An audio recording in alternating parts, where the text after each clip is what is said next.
আর একজন আলেম বয়ান করে ময়দানের 200 হাত পেছনে বসে এক যুবক হাউ মাউ করে কান্না করে। একটু চিন্তা করে দেখ, পুলিশে পিডায় কাঁদে না, এক আলেম বয়ান করে পেছনে বসে এক যুবক কান্না করে, চিল্লায় চিল্লায় কাঁদে। একটু চিন্তা করে দেখ এই ময়দানটার দাম কত, কোরআনের বরকত কত। ওর অন্তরে যখন জাহান্নামের ছবিটা এসে গেল, আযাবের ভয় অন্তরে ঢুকে গেল, তখন নিজের গুনার সাথে আর আযাবের সাথে মিলাইতে গেল। মিলাইয়া দেখে আমার মতো পাপী বান্দা জগতে আর কেউ নাই। যুবক এমন কোন গুনাহ নাই করে নাই, এলাকার মানুষ তারে রশি দিয়া বাইদা সবাই জঙ্গলে ফালায় দিল। এর মতো খারাপ মানুষ নাই এলাকার থেকে বিতাড়িত। জঙ্গলে যুবকের হাতে পায়ে বেঁধে ফেলে দেওয়ার পর জামানার নবী মুসা আল্লাহ জিজ্ঞেস করলেন, ও মুসা তাড়াতাড়ি যাও, অমুক জঙ্গলের কিনারা এক যুবক আমার ওলি, তাকে তুমি নিজে জানাজা পড়াও, নিজ হাতে দাফন করে কবরে রাখো। মুসা নবী লোকজন নিয়ে দেখে এলাকার যেই মানুষেরা যেই যুবকের খারাপ বলে সন্ত্রাসী হওয়ার কারণে ওই যুবকের হাতে পায়ে রশি দিয়া বেঁধে জংলায় ফালাইলো, আল্লাহ ওহী নাজিল করলেন সেই যুবকের ব্যাপারে, ইনি নাকি আল্লাহর ওলি, এর জানাজা আমি পড়াবো, এর কবরে দাফন করব। আল্লাহর অর্ডার, মুসা নবী তার জানাজা পড়ালেন, দাফন করলেন। আল্লাহর কাছে পরে জানতে চাইলেন, আল্লাহ এলাকার সবাই বাইদা ফালায় দিলাম, রশি দিয়া বাঁধলাম, এরপরে কারণে সবার থেকে বড় খারাপ সন্ত্রাসী তুমি বললা এই যুবক নাকি ওলিয়ে কামেল, কারণটা কি? আল্লাহ কয়, ও মুসা তুমি কি জানো না তোমার রব আল্লাহর নাম আছে আর একটা গফফার? তুমি কি জানো না আমার নাম রহমান? তুমি কি জানো না আমি আল্লাহর এক নাম রহিম? তুমি কি জানো না আমি আল্লাহর একটা নাম সত্তার? এলাকার সবাই যুবকের বেঁধে জঙ্গলের মধ্যে যখন ফালায় গেল, ওই যুবক অসহায়ের মতো এমন কান্নার আওয়াজ, আমি আল্লাহর দিকে মনোনিবেশ হয়ে বলেন, আল্লাহ আমার মা নাই, বাবাও নাই, আমার মা দরজা বন্ধ করে আমারে তাড়ায় দিল, আমার বাবায় তাড়ায় দিল।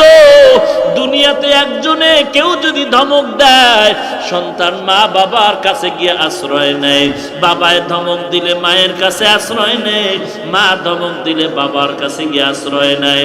আজ আমার কপাল এত খারাপ, এলাকাবাসীও তাড়ায় দিল, মা বাবাও তাড়ায় দিল, আশ্রয়ের কোনো দরজা নাই।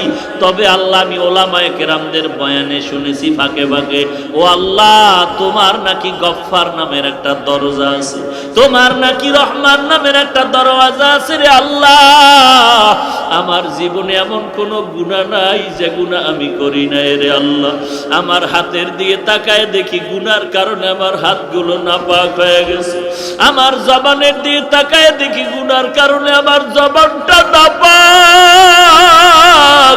গুনাহের কারণে আমার চোখ দুটো নাপাক, আমার গুনাহ করার কারণে আমার অন্তরটা নাপাক, গুনাহের কারণে আমার পা দুটো নাপাক। আমার গুনার খবর আমার মা বাবা কেউ জানে না, আল্লাহ তুমি জানো। আমার মায়ে জানলে লাথি মেরে তাড়ায় দিত। ও আল্লাহ তুমি আমার গুনার খবর জানার পরেও রাগ করিয়া পানি বন্ধ করো নাই, সূর্যের আলো বন্ধ করো নাই, ও আল্লাহ বাতাস বন্ধ করো নাই। ঘুমের ঘরে কত মানুষ মানুষের মেরে ফেলে অন্যায় করার কারণে, স্বার্থের টানে। ও আল্লাহ আমি এত বড় বড় গুনাহ করছি, তুমি আমারে ঘুমের ঘরেও মারিয়া ফালাও নাই, তুমি দয়া করে যেহেতু বাঁচায় রাখছো আজকে ক্ষমা চাইতেছি। ও আল্লাহ তোমার দরওয়াজা ছাড়া আর কোনো দরওয়াজা নাই। আল্লাহ জীবনে আর গুনাহ করব না, তওবা করলাম, আর জীবনে গুনাহের পথে যাব না, নামাজ ছাড়বো না, বেপরদায় চলবো না রে আল্লাহ। ও আল্লাহ তুমি রহমান নামের বরকতে মাফ করে দাও। কত বড় বড় বড় বড় বেঈমানকেও তো তুমি মাফ করেছো। ও আল্লাহ আমি তো তোমার আদরের নবীর উম্মত, যেই নবী উম্মত উম্মতের জন্য এখনো কাঁদেন। হাসরের ময়দানে সবাই নবীরা নিজের জন্য পাগল পারা হয় কাঁদে, কিন্তু রাহমাতুল লিল আলামিন উম্মতের চিন্তায় বিভোর। ওই নবীর উম্মত হয়ে তোমার দরবারে ক্ষমা চাই, মাফ করে দাও। আর নামাজ ছাড়বো না, আর বেপরদায় চলবো না, মা বাবাকে কষ্ট দিব না, আলেম ওলামাদের বিরোধিতা করি, আর নিজের আমল নামায় কবিরা গুনাহ জমা করব না, গীবত শিকায়াত করে গুনাহ করব না, সহিভাবে কোরআন পড়ব, আল্লাহ ওয়ালাদের কথা মতে জীবনটারে আমলের লাইনে গড়ব, নবীর সুন্নাত অনুযায়ী চলবো। ও আল্লাহ তুমি আমাকে মাফ করে দাও।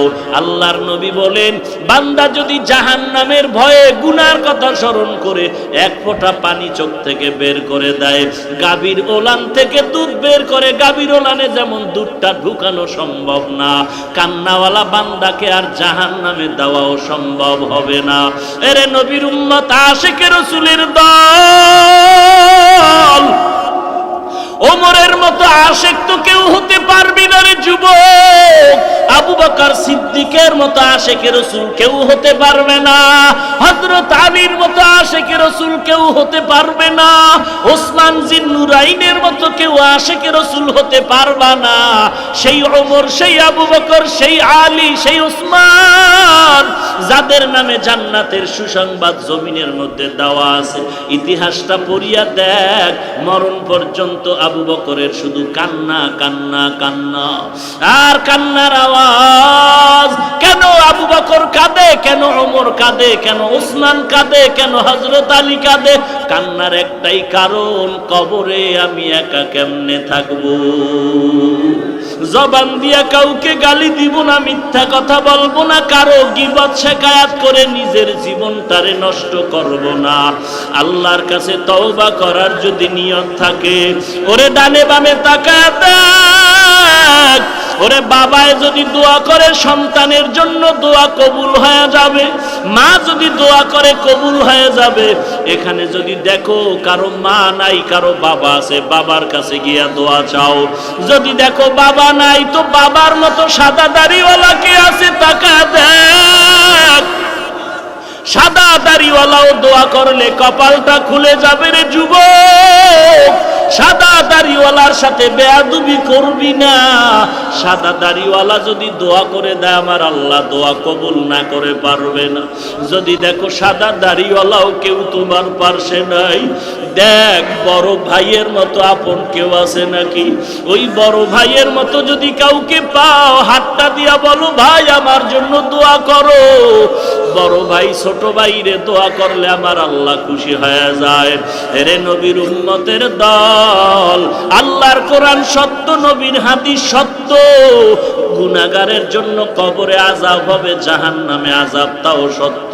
আল্লাহর কাছে তওবা করে নাও, গলায় ছুরি আসবে, মরে যাব, আর নামাজ ছাড়বো না, দাড়ি কাটবো না, আল্লাহ ওয়ালারে গালি দিব না, বেপরদায় চলবো না, সহিভাবে কোরআন পড়বো। তওবা করার যদি নিয়ত হয়, মুনাফিকি যদি না থাকে, খাঁটি তওবার নিয়তে দুটো হাত আমার আল্লাহকে দেখায় দাও।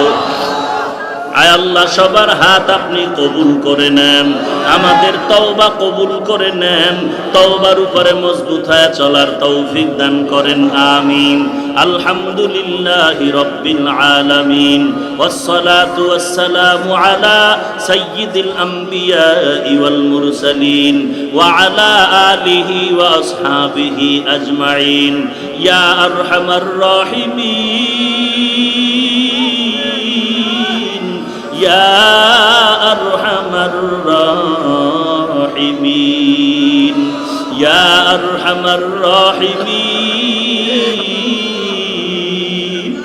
রব্বিরহামহুমা কামা রব্বায়ানি সগীরা, রব্বিরহামহুমা কামা রব্বায়ানি সগীরা। সকলেরই দরজা হইতে ফিরিয়া আপনার দরজায় রইলাম তাকায়া। আপনি যদি মাফ না করে বান্দারে আপনি যদি মাফ না করেন বান্দারে বলে না আপনার বান্দা যাবে কার দ্বারে আপনার বান্দা যাবে বলেন কার দ্বারে আদর করিয়া মানুষ বানায়া আদর করিয়া মানুষ বানায়া কেমনে দিবেন জাহান্নামে ফালাইয়া বান্দা যখন জাহান্নামে জ্বলিবে বান্দা যখন